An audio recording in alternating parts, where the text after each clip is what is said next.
Resistance सड़कों जरूरी है। सीएम गहलोत का बीजेपी पर सीधा हमला। सरकार गिराने की साजिश का लगाया आरोप। सीएम के निशाने पर गृह मंत्री अमित शाह। हमारे विधायकों की जब मुलाकात हुई अमित शाह से, वहां पर धर्मेंद्र प्रधान बैठे हुए थे, जाफर इस्लाम जो भी मेंबर पार्लियामेंट बन गए राज्यसभा के बीजेपी के, जो शिंदे को भी ले गए थे बीजेपी के अंदर, वो बैठे हुए थे और हमारे विधायक बैठे हुए थे। सीएम बोले कांग्रेस विधायकों ने खोली पोल।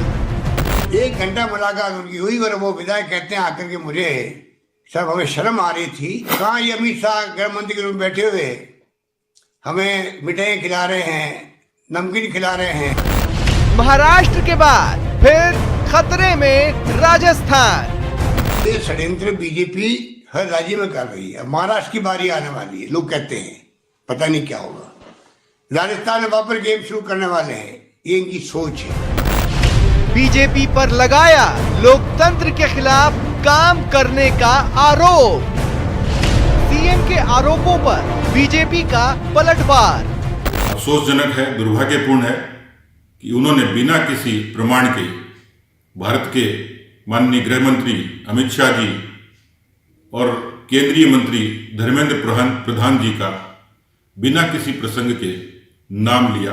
अगर आपका घर सुरक्षित तो दुनिया सुरक्षित। सुरक्षित आप नहीं और आरोप दूसरों पे लगाओ, ये तुक नहीं। जारी है सियासी साजिश। सरकार वही, विपक्ष वही, आरोप वही और आ गई सियासी हलके से आज की सबसे बड़ी खबर। नमस्कार, स्वागत है आप सभी का। आपके साथ मैं हूं स्वप्निल। सीएम गहलोत ने एक बार फिर बीजेपी पर हमला बोला। हथियार वही जो कुछ महीने पहले था। बीजेपी साजिश कर रही है सरकार को गिराने की, सत्ता हथियाने की। गहलोत पायलट प्रकरण में यह मामला बहुत उछला, ऑडियो भी आए, सीएम ने पीएम को चिट्ठी भी लिखी।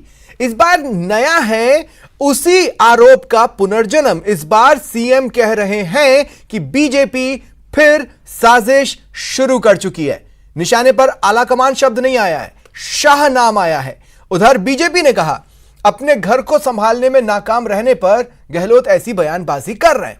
सरकार की परफॉर्मेंस पर आर पार से इधर यह सियासी शतरंज फिर बिछी है और खिलाड़ियों ने चालें चलनी शुरू कर दी है। पर क्या इस बार यह खेल शह और मात तक पहुंचेगा? आज इसी पर होगी बहस।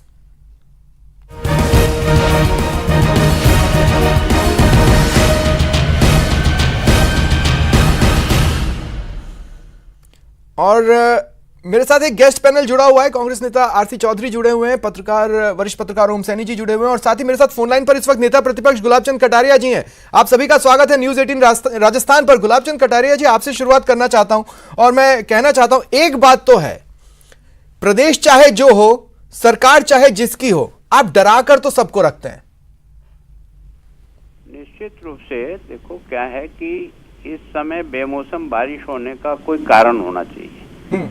न तो कोई ऐसी स्थिति है, न कुछ नहीं। इसका मतलब जिस आश्वासन के आधार पर इन्होंने पिछली सरकार जो गिर रही थी उसको बचाने का जो प्रयास किया और लोगों को जो आश्वासन दिया और जिस प्रकार के संगठन ने भी इनको आश्वस्त किया था पायलट को, उसकी कहीं पूर्ति होती दिखी नहीं। तो अंदर ही अंदर जो असंतोष है, उस असंतोष को किसी कार्य रूप में परिणित हो तो ये इसका आरोप किसी दूसरे पे थोपने का बहाना बनाने का दृष्टि से आज ये स्टेटमेंट उन्होंने दिया है कि हम सरकार कैसे गिरा सकते हैं। हमारे पास तो एक की डेथ होने के बाद 71 सीट रह गई, हम तो सरकार नहीं बना सकते। अगर सरकार गिरेगी तो आप ये कैसे कयास लगा सकते हैं कि सरकार गिरेगी? सरकार गिरेगी तो इनके आपस में लड़ने से ही गिरेगी। हमारे का झारखंड में तो आपके सांसद ने कहा है कि 3 महीने में झारखंड सरकार गिरने वाली है। देखो ऐसा है कि मैं राजस्थान के बारे में कह रहा हूँ, मैंने भी कहा 6 महीने में सरकार गिरेगी। उसका कारण ये था कि इनके अंदर जो आश्वासन देकर के सरकार को आगे बढ़ाने का प्रयास किया, वो अंदर लावा उबल रहा है, वो लावा फटेगा। जिस दिन भी ये कैबिनेट का विस्तार करेंगे, इन्होंने कईयों को आश्वस्त किया था हम बनाएंगे, तो वो असंतोष फटेगा एक दिन, और ये संख्या की गणित के हिसाब से निश्चित रूप से सरकार को मुझे एक सवाल का जवाब और चाहिए आपसे। मैं ये जानना चाहता हूं, जहां कहीं पर भी किसी और की सरकार है, आप में ऐसा क्या है या आप ऐसा क्या कर देते हैं कि वहां की सरकारों को आपसे डरना पड़ता है? वो डरना नहीं पड़ता, ये बहुत चालाक आदमी है। ये अपनी पार्टी को, दिल्ली वालों को भी डरा के रखना चाहता है और यहाँ वालों को भी डरा के रखना चाहता है। मैं हूँ इसलिए चल रही है। नहीं, पर वो तो आपसे डरे हुए हैं। इस बार तो वो सीधे कह रहे हैं अमित शाह कांग्रेस के विधायकों को बुलाकर मिले। देखो, ऐसा है कि मैं सोचता हूँ कि ये सब बेकार की बातें हैं। मैं पहले दिन से इनको कह रहा हूँ, आप अपना घर संभाल लो यार, दूसरों की तरफ कुछ सोचने की चिंता ही मत करो। हम इकहत्तर से क्या कर सकेंगे? ठीक है गुलाब चंद जी। आरसी साहब, आपके पास आ रहा हूं। आज सीएम गहलोत ने कहा कि जब हमने लोगों को होटल में रखा था, तब विधायकों ने बताया कि अमित शाह ने बुलाया और वहां पर और भी बीजेपी के दिग्गज मौजूद थे। तो इसका मतलब यह है कि आपके लोगों पर कंट्रोल नहीं है, क्योंकि वो आपको बिना बताए मिलने चले गए।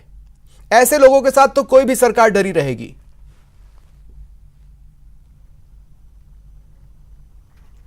स्वपन जी, मैं आपके प्रश्न का जवाब दूंगा, लेकिन आप ये भली भांति जानते हैं, क्योंकि हम सब एक ही उत्तरी भारत के जिस प्रांत से आते हैं, हम एक व्यक्ति की नजर से और उसकी चाल से बता देते हैं कि इसका झुकाव या चरित्र क्या रहा होगा। भारतीय जनता पार्टी 2014 में इस देश के अंदर जब पूर्ण बहुमत की सरकार बनी, सबसे पहले उन्होंने लोकतंत्र की हत्या की 2016 के अंदर अरुणाचल में, जहां पे 60 सदस्य जो विधानसभा थी उसमें से मात्र 11 सदस्य जीत के आए थे इनके, और इन्होंने हत्या की। ये जो हत्या का सिलसिला है लोकतंत्र के अंदर, चाहे लोकतंत्र में जनता के जनादेश की हत्या करनी हो या कांग्रेस ने कभी नहीं किया, अहिंसा के विचार की हत्या करनी हो। आंध्र प्रदेश में जब एनटीआर की सरकार गिराई गई थी, तब भी तो यही हुआ था। इसी कड़ी के अंदर मैं गुजारिश करना चाहूंगा कि मेरी पीढ़ी के लोगों ने जब से देखा है लोकतंत्र के स्तंभों पर नजर डालना शुरू किया। इस देश का जब 18 साल के युवा को मतदान का अधिकार दिया गया था राजीव गांधी जी के द्वारा, सबसे देश में वो समझ रहा है। और मेरी पीढ़ी में बहुत ज्यादा अंतर नहीं है, हम एक ही समय काल से लगभग आते हैं। इसलिए आरसी साहब मैं पूछ रहा हूं, जब आंध्र प्रदेश में सरकार को हटाकर राष्ट्रपति शासन लगाया गया, क्या वो लोकतंत्र की हत्या नहीं थी?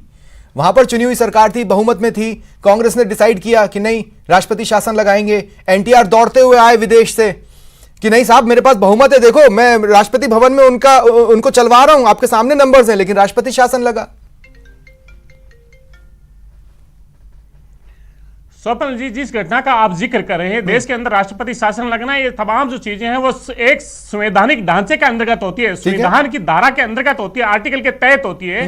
लेकिन जब जनता का जनादेश मिला, आपको विपक्ष में बैठने का जब जनादेश मिला है, उस जनादेश के बावजूद आप वहां पे सत्ता की कुर्सी पे बैठना चाहते हैं। अब कम से कम सरकार इतना बोलने के बाद ये तो बता दें कि आपके लोगों पर कंट्रोल है। गहलोत साहब को ये पता चला कांग्रेस विधायक अमित शाह से मिलने गए, जब उन विधायकों को होटल में रखा, उनको यह क्यों नहीं पता था, उनको बताकर क्यों नहीं गए लोग कि हम जा रहे हैं अमित शाह से मिलने?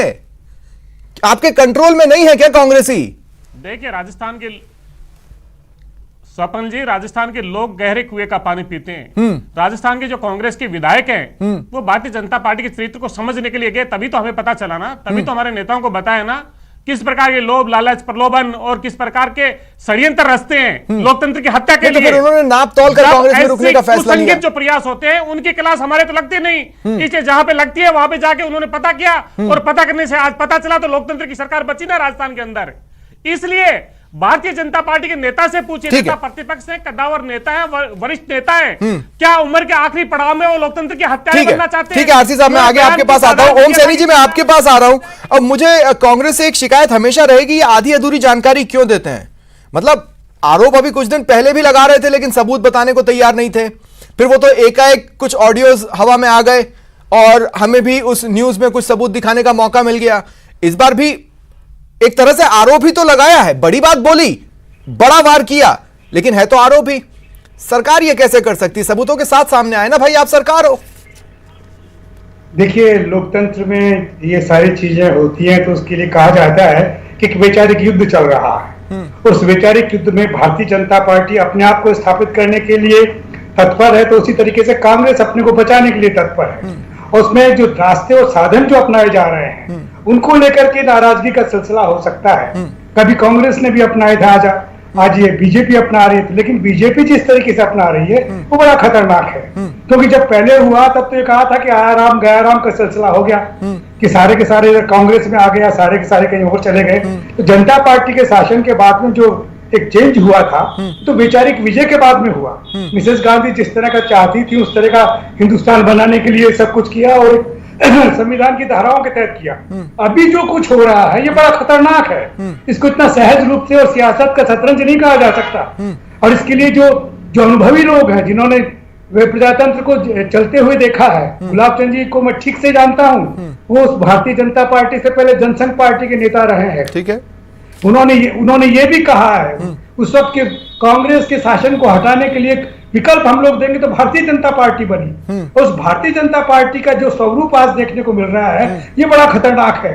सही कह रहे हैं कि जो आरसी चौधरी बोल रहे थे कि अरुणाचल में जो हुआ, गोवा में जो हुआ, महाराष्ट्र में जो हुआ, ये सब कैसे भूला जा सकता है। कर्नाटक में जो हुआ, ये अपने आप में एक मॉडल पेश कर रहे हैं कि किस तरीके से विजयी लोगों को, बहुमत के लोगों को कैसे परास्त किया जा सकता है। उसके लिए आपको 300 देखिए आरोप कई तरह के हो सकते हैं।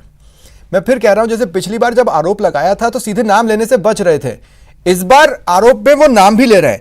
लेकिन सवाल मेरा यह है कि अब जैसे मान लीजिए पिछली बार जब कहा विधायक खरीद फरोख्त, तो उसमें क्या हुआ? एफआईआर जो एसओजी ने की वो 28 दिन बाद बंद कर दी। एसओजी ने कहा कि कोई मामला नहीं बन रहा है, अब एसीबी बाकी देखेगी। भरत मलानी, संजय जैन पर जो थी तो उन्होंने कहा इस पे आरोप नहीं बन रहा है, लेकिन एसीबी भ्रष्टाचार की जांच कर ले। इसलिए मैं पूछ रहा हूं कि सरकार को क्या सबूतों के साथ सामने नहीं आना चाहिए? ठीक बोल रहे हैं स्वप्निल, आप ठीक बोल रहे हैं। मैं ये कह रहा हूं कि कांग्रेस जो इस तरीके से अपने यहाँ के अप्रतिबद्ध लोगों को, अवसरवादी लोगों को, महत्वाकांक्षी लोगों को सबक सिखाने के बजाय, अनुशासन की कार्रवाई करने के बजाय उन्हें अगर पनाह देती है अपना बहुमत बनाए रखने के लिए, तो ये उस दल के लिए अपने आप में बड़ा खतरनाक सिलसिला है। ये भारतीय जनता पार्टी के लिए एक वक्त में लाभ का सिलसिला हो सकता है, लेकिन कांग्रेस के लिए बड़ा खतरनाक सिलसिला के जो अनुशासनहीन है, जो महत्वाकांक्षी है और महत्वाकांक्षाओं के लिए अपने विचार, अपना सारा अनुशासन तोड़ सकते हैं, ऐसे लोगों को दंडित किया जाना चाहिए। और उनके बारे में बोलने से बचना अपने आप में बड़ी कायरता नजर आती है। ठीक है, ठीक है ओम सैनी जी, मैं आगे आपके पास आऊंगा। अनिता भदेल जी मेरे साथ जुड़ चुकी हैं, बीजेपी का कद्दावर चेहरा है। अनिता भदेल जी, स्वागत करता हूं आपका न्यूज 18 राजस्थान पर। मुझे ये बताइए कि आज जब एक राज्य का मुख्यमंत्री ये कह रहा है कि देश के गृह मंत्री ने हमारे विधायकों को बुलाकर मुलाकात की, तो क्या देश के गृह मंत्री को नहीं बताना चाहिए ऐसा कुछ हुआ था या नहीं?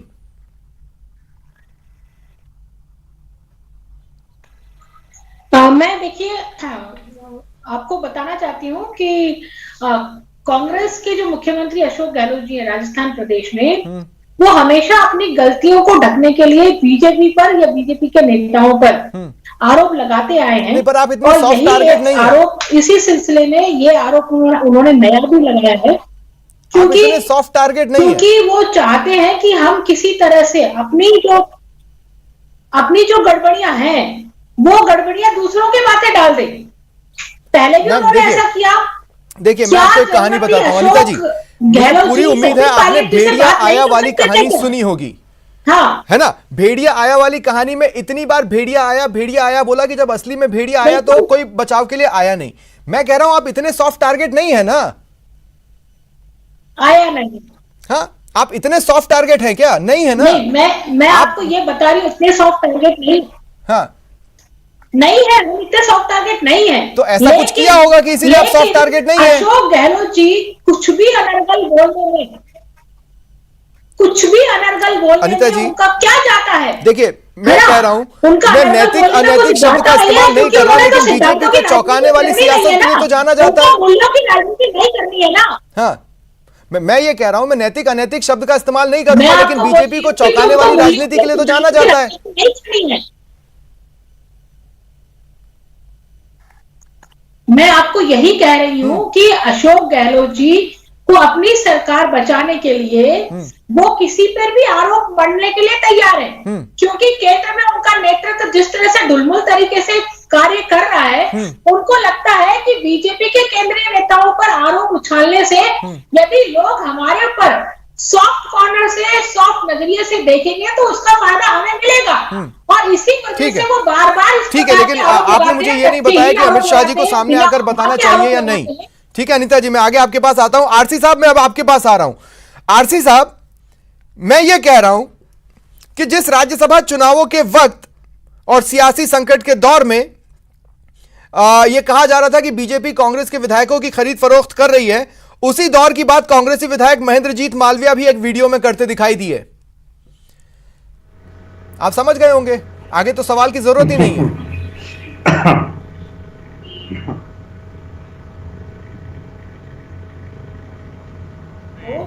कि कांग्रेस जो ने तमाम जिस जो कदम बातें कर रहे हैं। अनिता जी, मैं आऊंगा आपके पास। हाँ, आरसी साहब आप बोले, मैं आपको सुनना चाहता हूं थोड़ी देर। हाँ, बोलिए। जो जनादेश होता है, हाँ,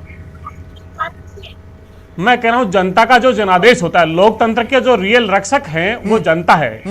अशोक गहलोत जी ने आज कांग्रेस पार्टी के कार्यालय का उद्घाटन करते हुए जनता को यह कहा कि लोकतंत्र पे जो आपने आपने जो जनादेश दिया था उस पे किस प्रकार से राजनीतिक दल हमला कर रहे हैं। नहीं। ये सीधी बात कही मैं थी। आपसे ये पूछ रहा हूं कि राजस्थान के क्या अंदर अमित बीजेपी शाह जी ने कहा विधायकों था को ये 10-10 अंगद का करोड़ पांव दिए है, गए? 180 सीट जब आप लेके आएंगे। कहते हैं कि वो खरीद फरोख्त की 180 कोशिश कर सीट रहे हैं, नहीं आपके आई नेता तो कह रहे हैं कि उन्होंने नहीं, आपने दूसरा खरीदा रास्ता फरोख्त अपनाया किया तो कि फिर जनता ने जो जनादेश दिया उसको कैसे तोड़ा जाए। हाँ,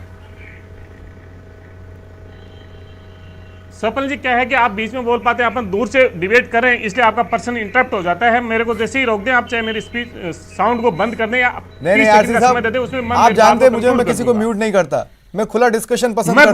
मैं गुजारिश ये लेकिन मैं करना कोशिश ये करता हूं कि मेरे सवाल पर जवाब आए, बेहतर देखिए होगा। मैं सीधी सी इतनी सी बात करना चाहता हूं, हम लोकतंत्र के अंदर प्रतिपक्ष का सम्मान करते हैं। हाँ। हम राजस्थान के अंदर भारतीय जनता पार्टी को प्रतिपक्ष का जनादेश मिला है।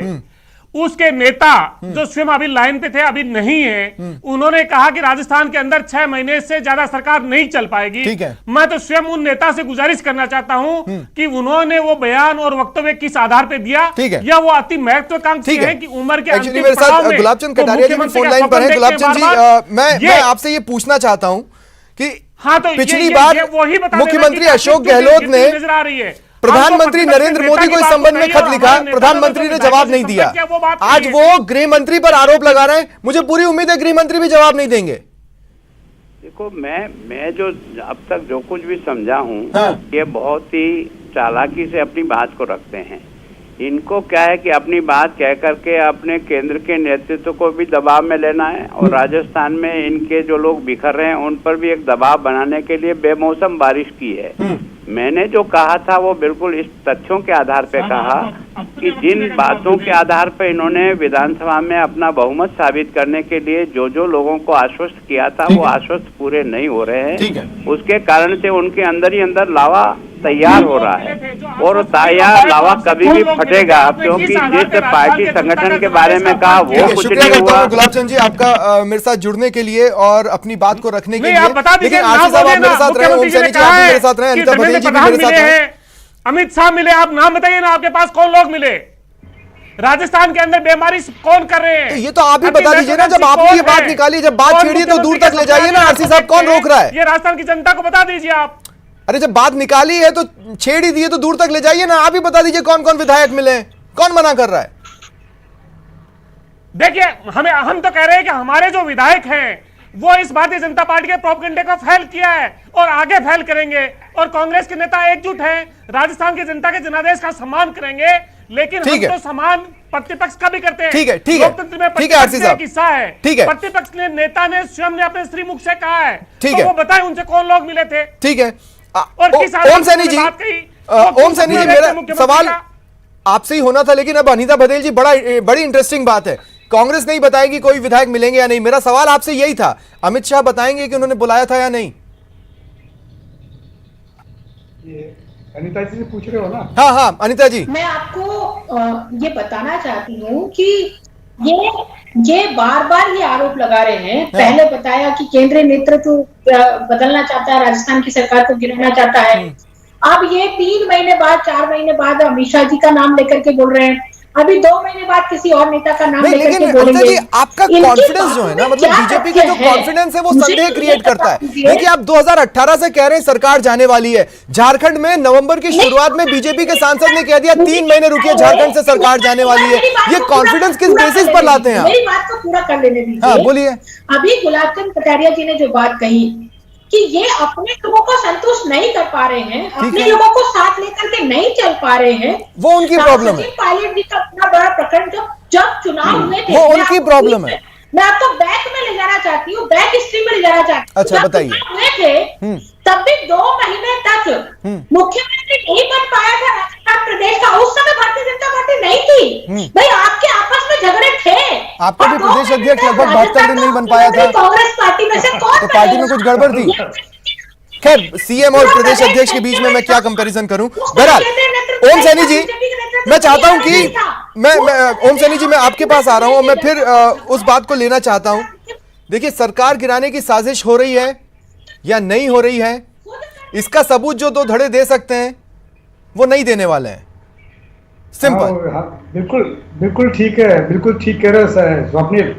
ये भेड़िया आया नहीं है, भेड़िया बरकरार है और अपनी शिकार का ऊपर वो पेड़ पे बैठा हुआ है और शिकार लेके बैठा हुआ है, इंतजार कर रहा है कि बाकी और कुछ मिल जाए तो उनको भी मैं इस्तेमाल कर जाऊं। देखिए, ये राजनीतिक लड़ाई है, ये सियासत का सिलसिला है, जिसमें भारतीय जनता पार्टी का एक नया मॉडल पूरे देश में सामने आ रहा है। उसके क्योंकि अब वैसे नेता नहीं रहे जो अपनी पार्टी की इन बातों की आलोचना कर सकते थे, अपने आप को दुरुस्त कर सकते थे। हाँ। अब नेता ऐसे हो गए हैं कि जो कुछ एक बार प्लान कर लिया दिल्ली में बैठ करके या आला कमान के साथ में बैठ करके उसको इम्प्लीमेंट करना है। हाँ। तो इम्प्लीमेंट करना है तो उसी तरीके से कांग्रेस पार्टी इसीलिए ओम सैनी जी, मेरे पास अंतिम कुछ पल बचे हैं, इसलिए आरसी साहब अंत में मैं आपके पास आ रहा हूं, पर मैं पहले आपसे आश्वासन चाहता हूं। मैं जो सवाल पूछूंगा उसका जवाब देंगे।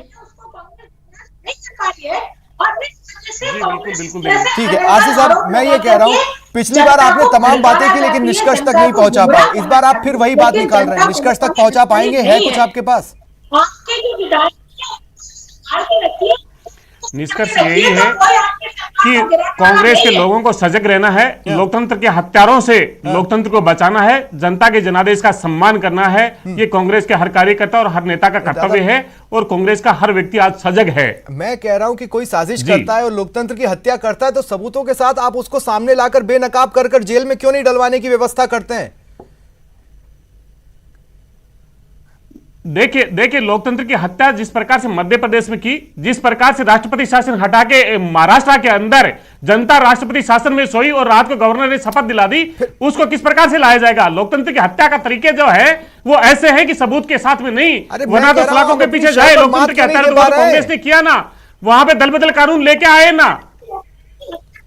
ये जिस पार्टी के साथ जाकर के आप वोट मांगने गए थे, जिस पार्टी के विरोध में आपने वोट मांगा था, उसी पार्टी के साथ जाकर के आपने चुनाव जीता है। ये जनता के साथ इतना बड़ा धोखा उस अनिता जी सरकार बनाई है, उस पार्टी के साथ आपने किसके खिलाफ अनिता जी, वोट मांग रहे हैं? अहिंसा के हत्यारे, अहिंसा के विचारों के हत्यारे हो गए हैं और लोकतंत्र में जिन्होंने जनादेश का सम्मान नहीं किया वो जनता के जनादेश के हत्यारे हो रहे हैं। नहीं 2 सेकंड, जो अनिता जी ने पॉइंट बोला उस पर मैं क्रॉस करना चाहता हूं।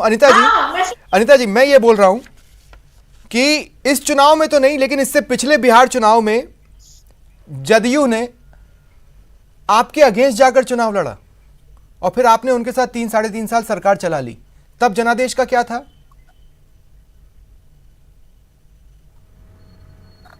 नहीं, मैं बता रही हूँ ना, ये तो सिलसिला इन्होंने शुरू किया ना, इन्होंने तो आप शुरू उसको किया। फॉलो मैं ये बात बोल रही हूँ ना आपको। आप अपनी लकीर बड़ी नहीं बनाएंगी, इनकी लकीर को नीचे से काटेंगी।